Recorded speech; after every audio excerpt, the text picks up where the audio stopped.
హిందూ బంధువులందరికీ జై శ్రీరామ్. ఎన్నో జీవితాలు చీకటి నుంచి వెలుగులోకి వస్తూ ఉన్నాయి.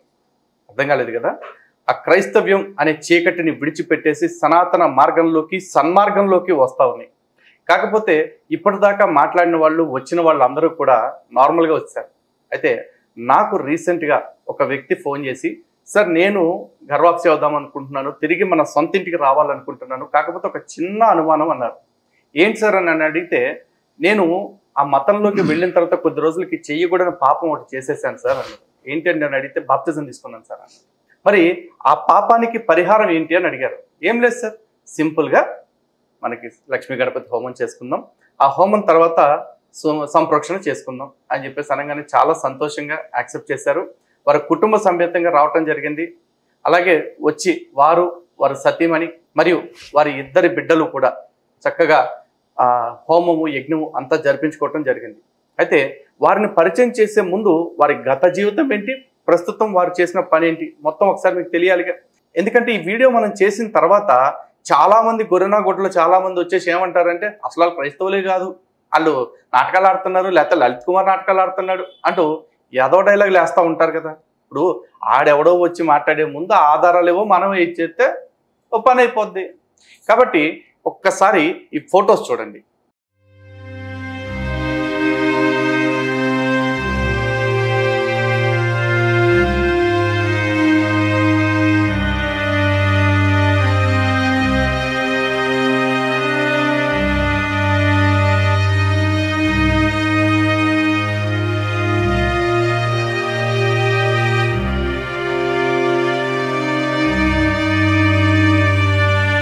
చూసారు కదా, ఈ ఫొటోస్ వీడియోస్ అన్నీ కూడా, ఈ విజువల్స్ అన్నీ కూడా ఇప్పుడు గర్వాప్సి అవుతున్న డానియల్ గారు ఎవరైతే ఉన్నారో, అంటే అది వారి పాత పేరు, డానియల్ గారు ఎవరైతే ఉన్నారో వారు క్రైస్తవుడిగా ఉన్నప్పుడు ఆయన క్రైస్తవుడు అని నిరూపించుకోవటానికి ఉన్న ఆధారాలు ఇవన్నీ కూడా. అయితే ఈ రోజు సనాతన ధర్మంలోకి, అంటే వాళ్ళ సొంత ఇంటికి తిరిగి వచ్చిన తర్వాత వాళ్ళు చేయించుకున్న ఈ హోమం ఫొటోస్ ఒకసారి చూడండి.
చూశారు కదా, శాస్త్రోక్తంగా సధార్మికంగా ఈ రోజున యజ్ఞము హోమము కుటుంబ సమేతంగా చేయించుకోవటం జరిగింది. చాలా సంతోషంగా వారు తిరిగి వాళ్ళ స్వధర్మంలోకి రావటం జరిగింది. కాబట్టి ఈ రోజున అసలు వాళ్ళు ఎందుకు క్రైస్తవ్యంలోకి వెళ్ళటం జరిగింది, ఎందుకు తిరిగి సనాతన ధర్మంలోకి వచ్చారు, తిరిగి సనాతన ధర్మంలో ఉంటూ భవిష్యత్తులో ధర్మం కోసం వాళ్ళు ఏం చేయదలుచుకున్నారు, ఇవన్నీ కూడా ఒక్కసారి మాట్లాడదాము. నమస్కారం అండి. నమస్తే అండి. చాలా సంతోషంగా ఉంది. శివభద్రరావు గారు అలియాస్ పూర్వాశ్రమపు డానియల్ గారు, అంతేనా పేరు? సో అసలు డానియల్ గా మారటానికి కారణం ఏంటండి? అంటే యాక్చువల్లీ మా మదరు ఇద్దరు ఉండేవారు, ఈ క్రైస్తవం తీసుకున్నారు. ఓకే. అది కూడా ఎలా అంటే మా పెద్దమ్మ గారు అప్పచెప్పారు. ఓకే, అంతేలేండి, ఇంట్లో ఒకళ్ళ మారితే అందరూ. మా పెద్దమ్మ గారు దీన్ని మా మదర్ గారు చెప్పారు. అప్పచెప్తే అంటే మా మదర్ అంత ముందు కూడా హిందూ. ఓకే. మేమంతా హిందువులే, మా పెద్దమ్మ గారు హిందువే, వాళ్ళ బావగారు క్రిస్టియన్లు ఉన్నప్పుడు మా పెద్దమ్మ గారు చెప్పాడు, మా పెద్దమ్మ ఏమో మదర్ గారు చెప్పారు. సో అలాగే మదర్ ఏమో నాకు చెప్పారు. దాన్ని నేను ఇంచుమించుకు 25 years నుంచి దీన్ని కొనసాగిస్తున్నాను. ఓకే. మ్యారేజ్ అయిన తర్వాత నా మ్యారేజ్ కూడా హిందూ మ్యారేజే. ఓకే. తర్వాత నేను బాప్తిసం తీసుకున్నాను. అది తీసుకున్నా కానీ నాకు ఇంకా ఆ సిస్టమ్ నాకంటే ఏదన్నా ఒకటి పాటిస్తే కరెక్ట్ పాటించాలి అని నా ఒపీనియన్. ఓకే. అలాగే పాటించాను. కానీ అక్కడ అలా లేదు. అక్కడంతా వేరే లోకం. ఏంటంటే వాళ్ళది ఎప్పుడు కూడా ఎలా ఉంటుందంటే ఈ సిస్టమ్ ఉంది. చర్చికి వచ్చినప్పుడు ఏదో ఒక వాక్యం తీస్తాడు, వాక్యం చెప్పేసిన తర్వాత సొంత అని చెప్తుంటారు అంతే.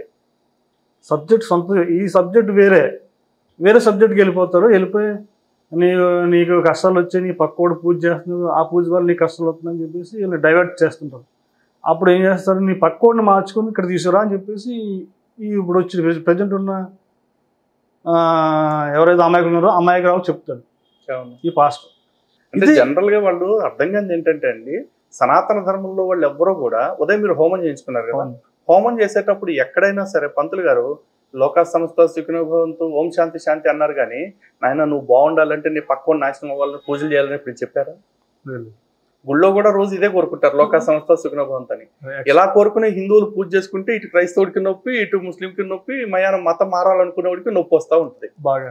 కానీ ఆడు పక్కనే కూర్చుని ఆడు విగ్రహారాధన చేస్తున్నాడు, ఆడు బహుదేవతారాధన చేస్తున్నాడు, ఆడు చెట్లను పూజ చేస్తున్నాడు, మెట్లను పూజ చేస్తున్నాడు అని మన మీద పడి ఏడిసి ఈడు ఓ శవాన్ని పూజ చేస్తుంటే మాత్రం మనకు తప్పు అనిపించకూడదా? నేను యాక్చువల్గా చేయాలి ఇలా మనం కూడా ఇదే.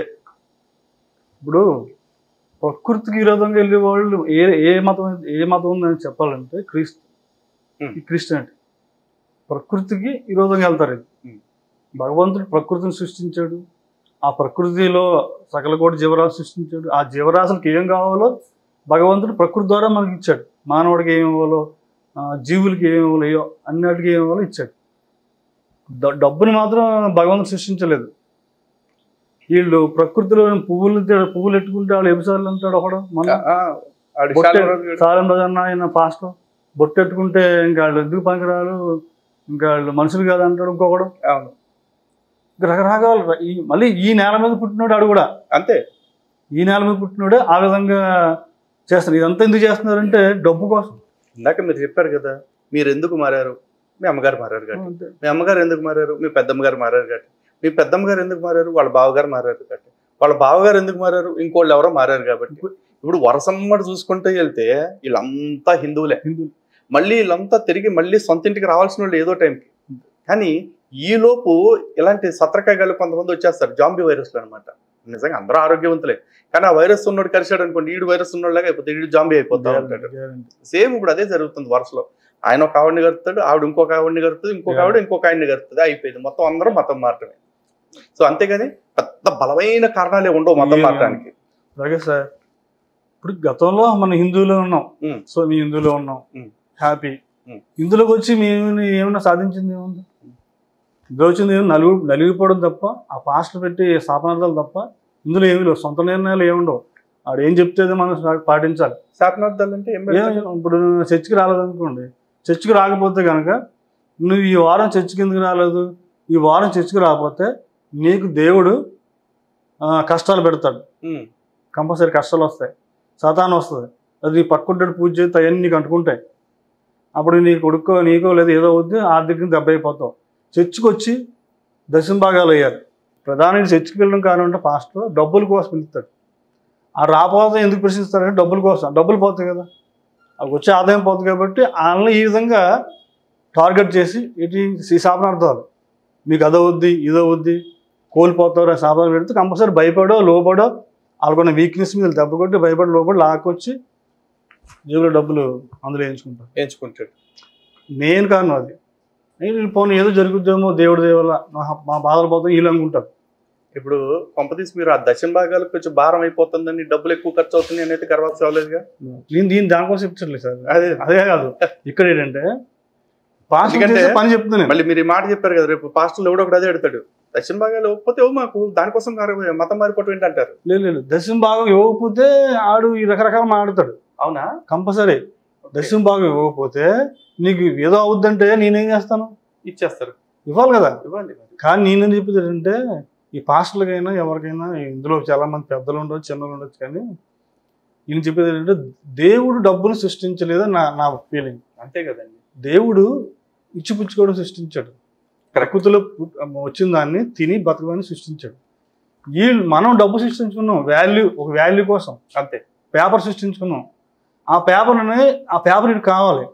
ఇప్పుడు మన శివాలయంకి వెళ్తాను, ఒక కొబ్బరికాయ ఎట్టుకెళ్తాను, పళ్ళు పట్టుకెళ్తాను, శివుడికి ప్రకృతిలో పుట్టిన దాన్ని పట్టుకెళ్తున్నాను. అంతే. ఆర్టిఫిషియల్గా డబ్బు పట్టుకెళ్ళట్లేదు. ఆయన ఇచ్చిన వాటిలో నుంచే సమర్పించుకుంటున్నాను.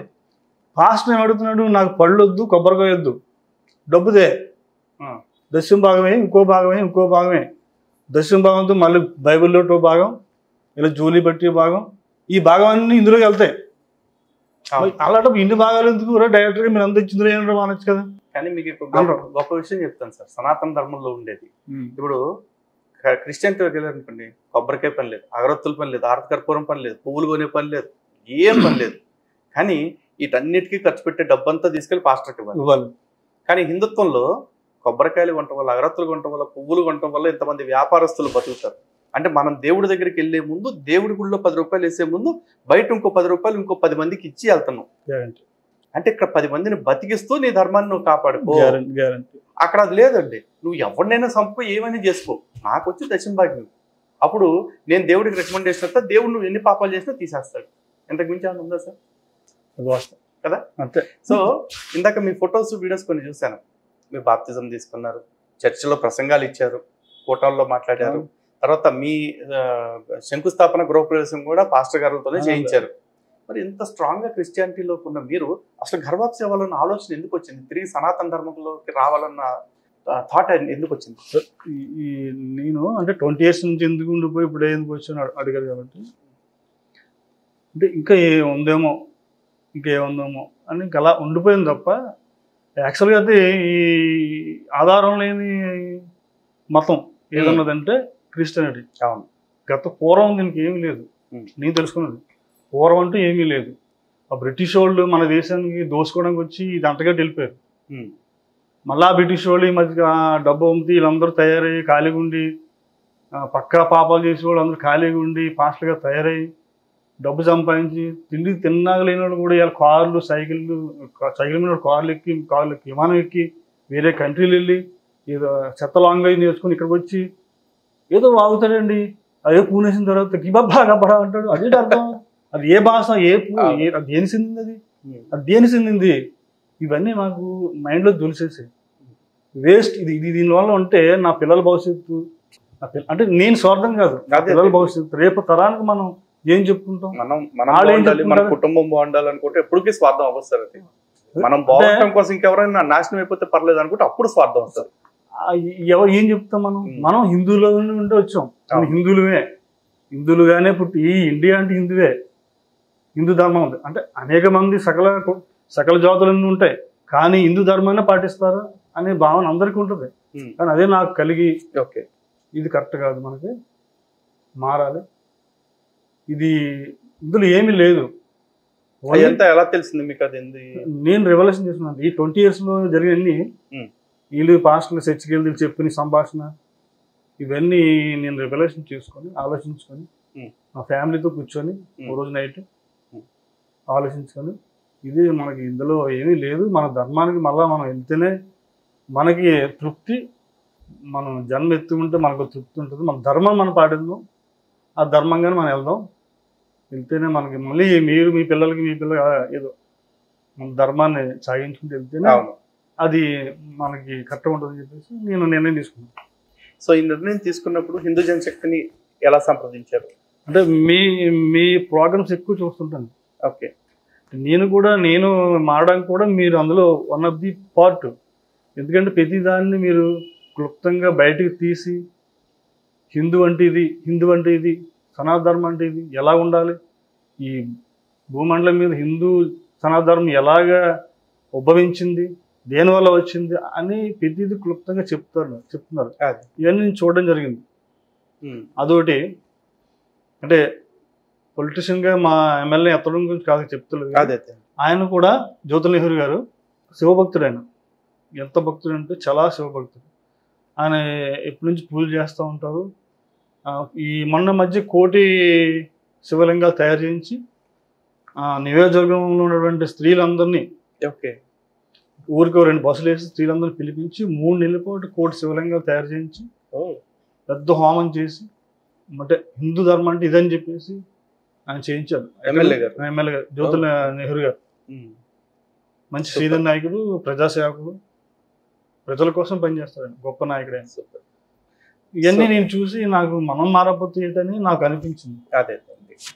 సో మరి అలా మారాలనుకున్నప్పుడు అంటే మీరు కుటుంబంతో సంప్రదించారు కదా, సో కుటుంబంలో కానీ మీ పెద్దవాళ్ళు కానీ మీ బంధువుల్లో ఉన్న ఆల్రెడీ ఇప్పటికే ఉన్న క్రైస్తవులు కానీ వాళ్ళు ఎవరు మీకు అబ్జెక్షన్ పెట్టలేదా? మా బంధువులు ఎక్కువ క్రైస్తవులు ఏమి ఉండరు. వాళ్ళు ఉన్న కాడికి కూడా వాళ్ళు అడిగినా నేను వాళ్ళని సలహాలు తీసుకోలేదు. ఓకే. సో నా ఫాదరు, నా మిస్సెస్, నా బిడ్డలు, నా కొడుకులు ఇద్దరు, సో నా తమ్ముడు ఫ్యామిలీ అందరూ హిందువే, అందరూ హిందువులే. ఇలా చెప్పాను, చాలా హ్యాపీ ఫీల్ అయ్యారు. సో ఇట్లా గర్వాప్సి అయ్యేటప్పుడు మీరు నాతో ఒక అనుమానం వ్యక్తం చేశారు. అంటే నేను బాప్తిజం తీసుకున్నాను కదా, మరి హిందువులోకి వచ్చేస్తే దానికి ఏమన్నా పరిహారం చేసుకోవాలా అని చెప్పేసి. అంటే మీకేం ఫీలింగ్? బాప్తిజం తీసుకుంటాం కాబట్టి తిరిగి క్రైస్తవ్యాన్ని విడిచిపెట్టి మళ్ళీ వెనక్కి వస్తే ఏమన్నా కష్టాలు కలుగుతాయి అట్లా ఏమన్నా ఆలోచించారా? అలా ఏమన్నా అంటే చాలా మందికి ఆ భయం ఉంటుంది. అదేం కాదు, మనిషి పుట్టిన తర్వాత మానవ జన్మ ఎత్తిన తర్వాత కష్టపడకుండా ఎవరు ఏమీ సాధించరు. ఏదైనా ఒక దేవుడి ప్రేమ అయినా ఏదైనా మన జీవితాన్ని సాధికం చేసుకోవాలంటే ఎవ్రీడే కష్టపడాలి. సూర్యుడు ఉదయించి అస్తమించి మళ్ళా ఉదయించి ఇవన్నీ ఎలాగ జరుగుతున్నాయో అలాగే మనిషి జీవితం కూడా ఎవ్రీడే కష్టపడుతూ ఉండాలి. కష్టపడితేనే అందులోనే మంచి చెడు సుఖం ఆనందం అన్నీ అందులో ఉంటాయి. అంతేగాని ఇప్పుడు ఇందులో వచ్చేసా నాకు ఏదో అయిపోద్దని కాదు. యాక్చువల్ ఇందులో ఉంటేనే నాకు ఆనందం. ఇవాళ హోమం చేసుకుని చాలా హ్యాపీ, ఏదో భారం పోయినట్టు. నిజంగా మీ దగ్గర నేను కన్నీళ్ళు వచ్చాయి కానీ ఆపుకున్నాను, ఎందుకు బాగోదని. చాలా హ్యాపీ ఫీల్ అయ్యాను. అది ఏంటంటే నా ఆనంద బాష్పాలు వచ్చే ఆపాను. ఎందుకంటే సరే కన్నీళ్ళు రాల్చడం ఎందుకు, అంతే మంచి శుభకార్యం చేసుకున్నారు, అది ఎందుకు అని కంట్రోల్ చేసుకున్నాను. నాకు అంత ఆనందం కలిగింది. చాలా భారం నెత్తి మీద తీసి పారేసాను. ఇన్నాళ్ళు బట్టి గుడ్డుగా నమ్మాను, తీసేసాను.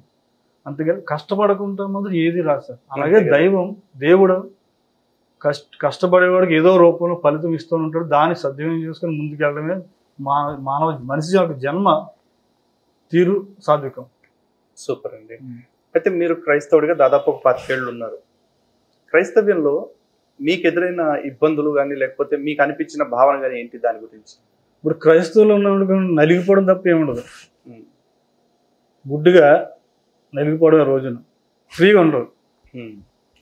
అంటే ఎవరిని విమర్శించడం కాదు, కానీ క్రైస్తవులు ఉన్న స్త్రీలు విమర్శ అనేది ఏమి ఉండదండి.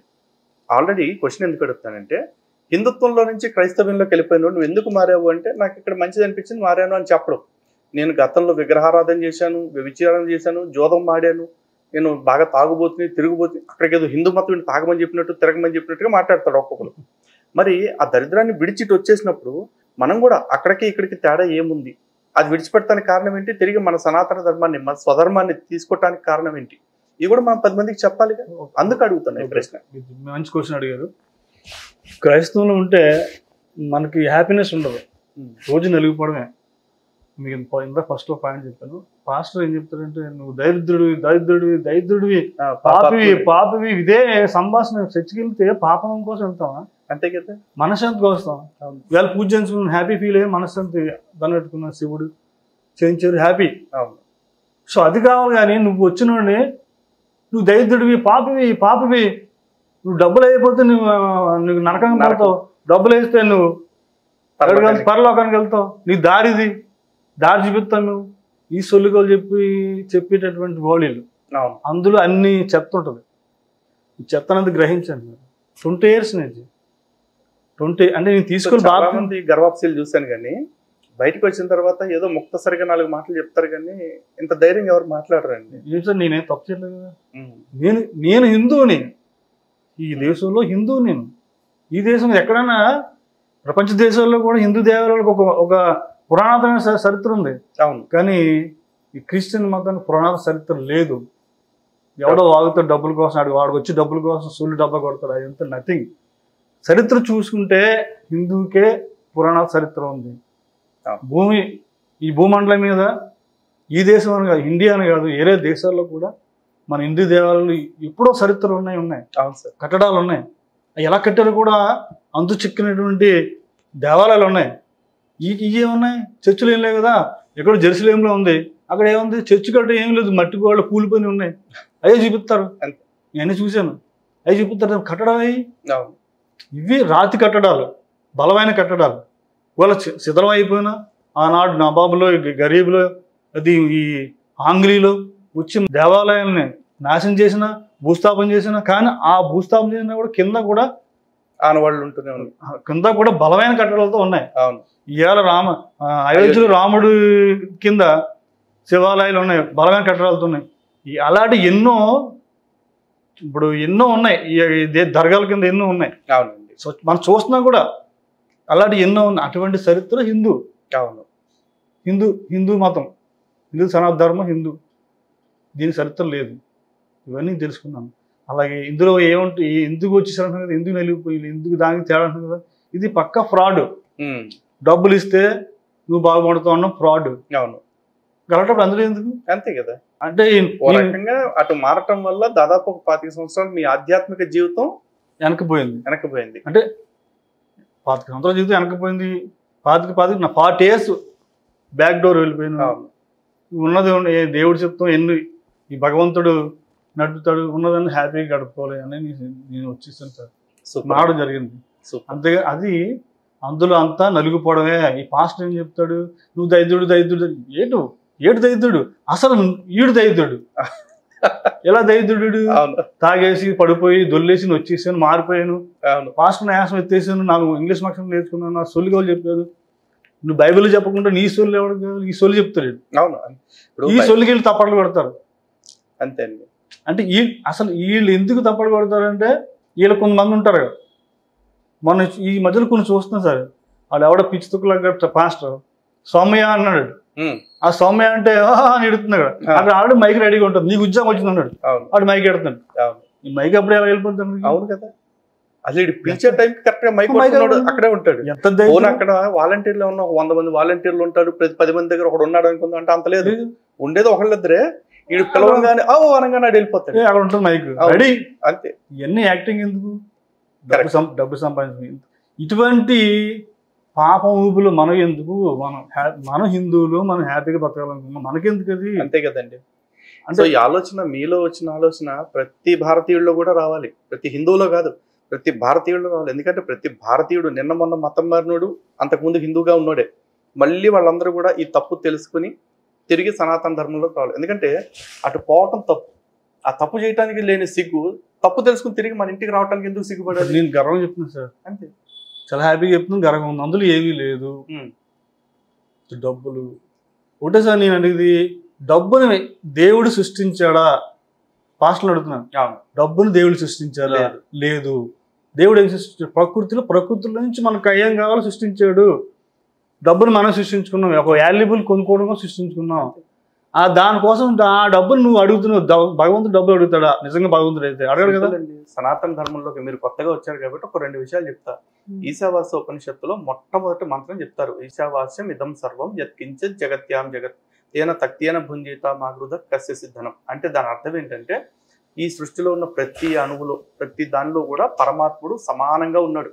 ఒక యాపిల్ పండులో పరమాత్ముడు ఉన్నాడు, మీలో నాలో పరమాత్ముడు ఉన్నాడు, ఈ వస్తువుల్లో కూడా పరమాత్ముడు సమానంగా ఉన్నాడు. కాబట్టి ఈ వస్తువుల్ని ఎలా వాడుకోవాలి? త్యాగ భావనతో వాడుకోవాలి. అమ్ముకోవటం, వ్యాపారం చేసుకో, ఇది కాదు. ఈ ప్రకృతి అంతా పరమాత్ముడు ఇచ్చాడు మన కోసం. దీన్ని ఒకళ్ళ కోసం ఒకళ్ళు మిగుల్చుకుంటూ, మనకు కావాల్సింది ఎంతవరకు కావాలో అంతవరకు అనుభవించుకుంటూ ఉండాలి. అలాగే భగవంతుడు తనకేం కావాలో కూడా భగవద్గీతలో మాట చెప్పారు. పుష్పం పత్రం ఫలం తోయం. పువ్వు గాని, ఆకు గాని, పండు గాని ఏమీ లేకపోతే ఎంత నీళ్లు, కానీ ఇచ్చేది భగవంతుడికి ప్రేమతోటి, భక్తితోటి, నమ్మకంతో ఇవ్వు. ఇదే ఆశించాడు. అంతేగాని ఇప్పుడు నేను నీకు వరం ఇవ్వాలంటే నువ్వు హుండీలో 1000 రూపాయలు, పూజారికి 2000 రూపాయలు వేయాలని ఏ దేవుడు చెప్పలేదు. ఒకవేళ పూజారి బతకాలి, ఆయన కూడా మనిషి అనుకుంటే మనం ప్రేమతో మనం ఇవ్వాలి. అంతేగాని పూజారి నువ్వు గుడికి వచ్చినప్పుడు నాకు 100 ఇవ్వకుండా వెళ్ళావంటే దేవుడు నేను శిక్షిస్తాడు అని చెప్పాడు అనుకోండి. దేవుడు ఫస్ట్ ఆ పూజారిని శిక్షిస్తాడు. ఎందుకురా నువ్వు గుడికి వచ్చిన భక్తుడికి అబద్ధాలు చెప్తున్నావు అని చెప్పేసి. కానీ ఈ బొకడాగాలు దశంభాగం కోసం ఎన్ని మాటలేం చెప్తారు సార్. వీళ్ళకి ఇప్పుడు మన హిందూ మతానికి ఒక హిందూ దేవాలయం ఉంటే గవర్నమెంట్ హ్యాండ్ ఓవర్ చేసుకుంటుంది, ఆదాయం పెట్టి చేసుకుని ఆ డబ్బు ద్వారా మన రాష్ట్రానికి ఉపయోగిస్తారు, ఏవో కార్యక్రమం చేస్తారు ఎండోమెంట్. అవును. వీళ్ళకి ఏం లేదు కదా, 4 స్విచ్లు పెట్టుకోవడం, 4 రూపాయలు సంపాదించుకొని విలాసంగా బతుకు, తాగి వీడు మళ్ళీ రూమ్లో తాగొచ్చు, తొందరగా ఇచ్చు, తెచ్చుకొచ్చుకోవడం ఇలా ఉండాలి అంతే. ఆడికి ఏమి ఉండకూడదు, ఆడు మంచి బట్టలు వేసుకోకూడదు. వేసుకుందా పుల్లమ్మ, ఓ బాబా ఎందుకు ఎలా ఉన్నా ఆదాయం ఏమిటి ఎలా వస్తామని అడుగుతాడు. వీడి పిల్లం మెడ నిండా బంగారం వేసుకొచ్చి తిరగచ్చు అంతే. వీళ్ళు వేసుకోకూడదు. అవును, అదేంటది తప్పు కదా. అవును, నువ్వు ఏమీ వద్దంటున్నావా, ఏమి అలంకరించుకోవద్దు, బంగారం అలంకరించుకోవద్దు, ఏమి అలంకరించుకోవద్దు అంటున్నావు, మరి నువ్వు ఎందుకు డబ్బులు అడుగుతుంది దశ భాగం అంతేగా. వాళ్ళు ఎందుకు వేసుకోవద్దు అంటున్నావు. అవును, ప్రకృతిలో దాన్ని నువ్వు ప్రకృతినే నువ్వు కాదంటున్నావు. అవును, ప్రకృతి కాదన్నప్పుడు నువ్వేవాడు అంతే కదండి. ఇప్పుడు ఆడెవడో నిన్న పొరం బొగ్గడవాడు చెప్పాడు, మల్లెపూలు పెట్టుకోవటానికి వాళ్ళు బజారు సంబంధాలు కాదురా అని చెప్పేసి. అంటే బజార్ వాళ్ళు పెట్టుకోవాలని చెప్పేసి మల్లెపూలని దేవుడు సృష్టించాడా? అంటే వాళ్ళ దేవుడే సృష్టికర్త అని ఒకలా గాడిద కాసేపు అనుకుంటే, వాళ్ళ దేవుడు బజార్ వాళ్ళ కోసం అని చెప్పి మల్లెపూలు, సంసారాల కోసం అని చెప్పి సంపెంగ పూలు సృష్టించాడా? కాదుగా. మరి ఆడు ఇంకోళ్ళని ఎట్టకించపరుస్తాడు? అదే సార్, ఇప్పుడు చర్చి పెళ్లి చేస్తాడు అదే పాస్టర్, పుష్కలంగా పువ్వులు వాడతారు, విపరీతంగా వాడతారు. మరి అప్పుడు చెప్పలేదు దేవుడు నువ్వు బజారు పని చేస్తున్నావు అని అడిగినలేదు. అదే సార్, ప్రకృతిని ఎప్పుడైతే వీళ్ళు దేవుడు సృష్టించని పక్కన పెట్టినప్పుడు, దేవుడే సృష్టించాడు, సృష్టికర్త దేవుడే అన్నవాడు, మరి ఇవన్నీ ఎందుకు సృష్టించాడు దేవుడు, మరి దీన్ని బజారు అన్నాడు. జనరల్ గా దేవుడిని నమ్మేవాడు, దేవుడు అంతటా ఉన్నాడని నమ్మేవాడు ఇట్లాంటి మాటలు మాట్లాడండి. ఎవడైతే ఒక దెయ్యాన్ని దేవుడు అనుకునే వికృత స్వభావం కలిగిన వాడికి అక్కడ దిక్మాల ఆలోచనలు వస్తాయి. దెయ్యాన్నే వీళ్ళు మన మీద తోలుతారు అంతే.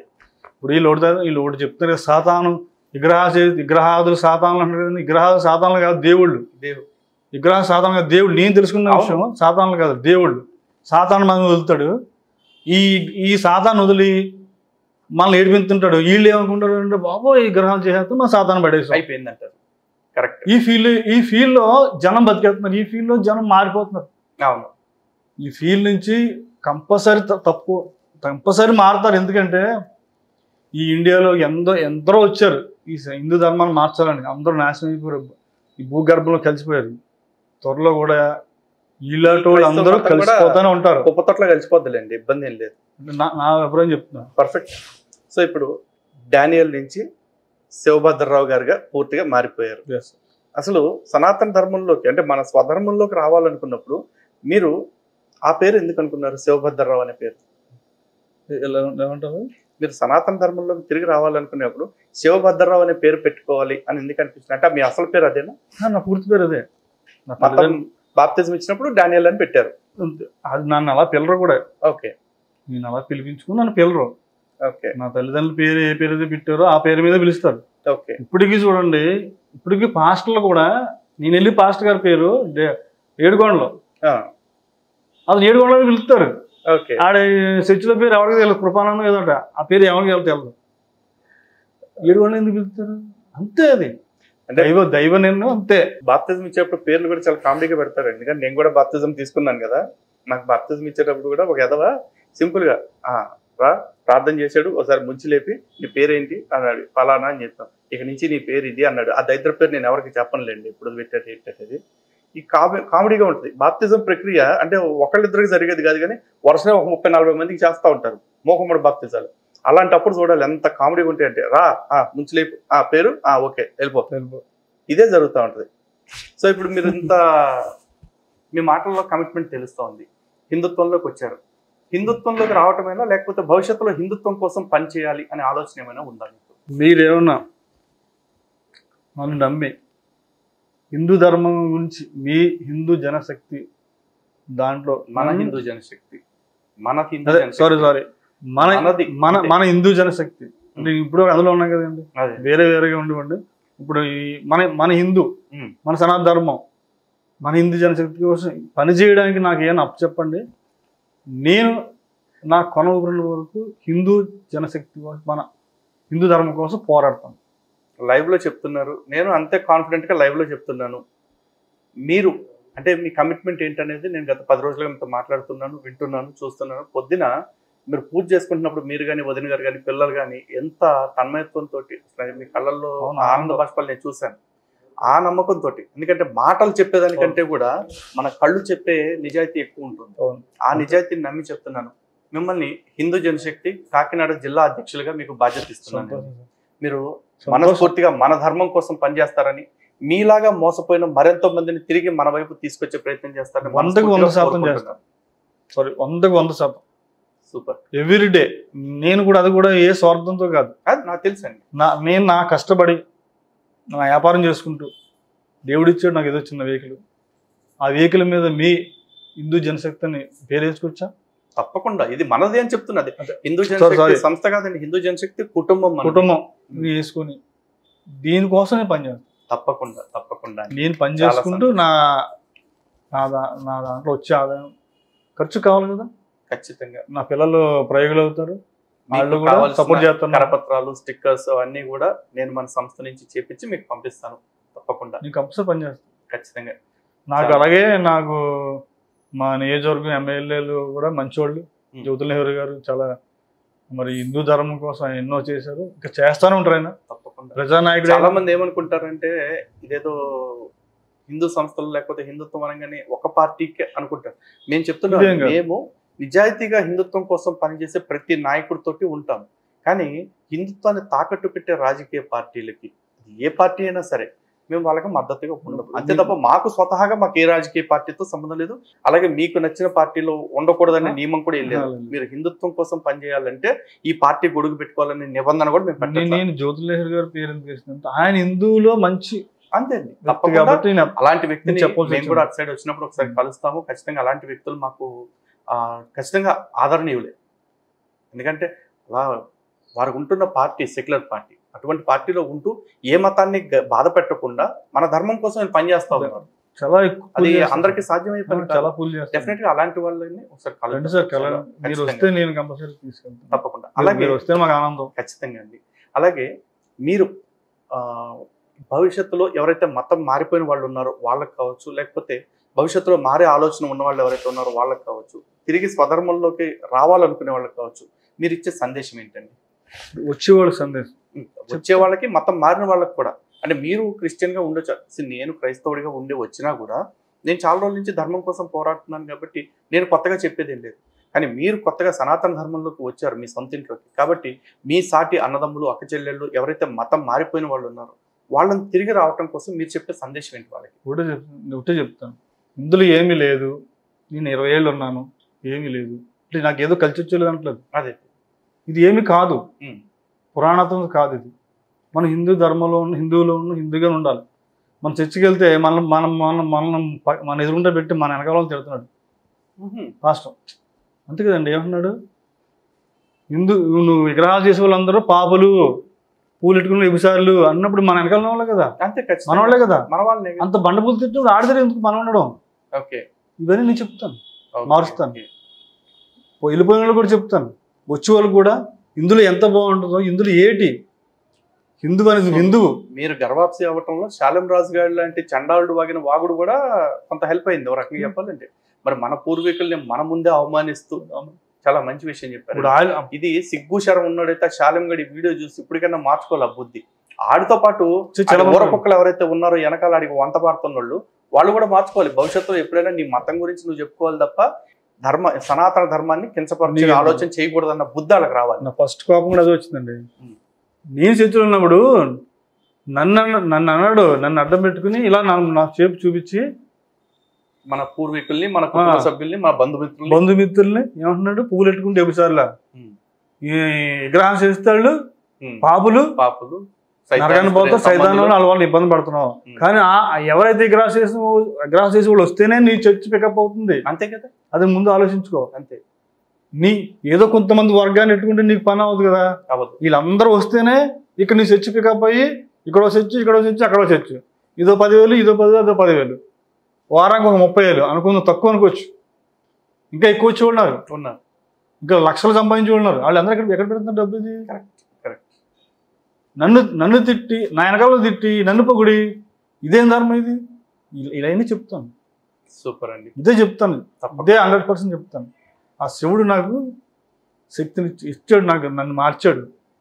ఇదే చెప్తాను, ఇదే శివధర్మం, ఇదే చెప్తాను 100%. చాలా సంతోషం శోభద్రావు గారు. అండ్ మతం మారిపోయిన వాళ్ళందరూ కూడా దయచేసి అఫెండ్ అవ్వకండి అన్నిటికీ. పాస్టర్లను తిట్టంగానే ఏదేదో క్రైస్తవ్యం మీద దాడి అనుకోకండి. పాస్టర్ మీద ఒక వీడియో చేస్తున్నామంటే అది ఆ పాస్టర్ గారికి మాత్రమే సంబంధించింది, మీ అందరికీ సంబంధించింది కాదు. వాడు చేసిన పాపాలు, వాడు మాట్లాడుతున్న పాపిష్టి మాటలు ఏవైతే ఉన్నాయో వాటిని బట్టి మేము చేస్తున్నాం తప్ప మీ మీద మాకు కోపం ఉండదు. ఎందుకంటే మీరంతా కూడా ఒకనాడు హిందువులే, మళ్ళీ ఒకనాటికి హిందుత్వంలోకి రావాల్సిన వాళ్ళే. కాబట్టి మీరు యేసుని ఎంత ప్రేమిస్తున్నారో మేము మిమ్మల్ని అంతకంటే 100 రెట్లు ఎక్కువ ప్రేమిస్తున్నాం. మిమ్మల్ని బాగు చేసుకోవాలని మేము తాపత్రయపడుతున్నాం. మాకు దశంభాగాలు రావు, మాకు సంభావనలు రావు, మాకు విదేశీ నిధులు రావు, అయినా కూడా మేము ప్రయత్నం చేస్తున్నాము అంటే మీరంతా మా బంధుమిత్రులు అవుతారు. కాబట్టి మా పూర్వీకుల నుంచి చూసుకుంటా ఉంటే భారతదేశము నా మాతృభూమి, భారతీయులందరూ నా సహోదరులు అనుకుంటున్నాం. కాబట్టి మా అన్నదమ్ములందరూ తిరిగి మా కుటుంబంలోకి చేరాలి అన్నది మా తాపత్రయం తప్ప మేము ఎటువంటి స్వార్థంతో చేయట్లా. అలా నిస్వార్థంగా సనాతన ధర్మం కోసం పనిచేయటానికి ఈ రోజున శివభద్రరావు గారు సనాతన మార్గంలోకి రావటం జరిగింది. మరి మీలో ఎంతమంది ఆ పాపాన్ని విడిచిపెట్టి ఈ సన్మార్గంలోకి, మన సనాతన మార్గంలోకి వస్తారో ఎదురు చూస్తూ ఉంటాం. జై శ్రీరామ్, భారత్ మాతకి జై. ధన్యవాదాలు శివభద్రరావు గారు. జై శ్రీరామ్, భారత్ మాత జై. హిందూ జనశక్తి జిల్లా అధ్యక్షుడిగా, కాకినాడ జిల్లా అధ్యక్షుడిగా మీ బాధ్యతలు మీరు మనస్ఫూర్తిగా నెరవేరుస్తారని కోరుకుంటున్నాను.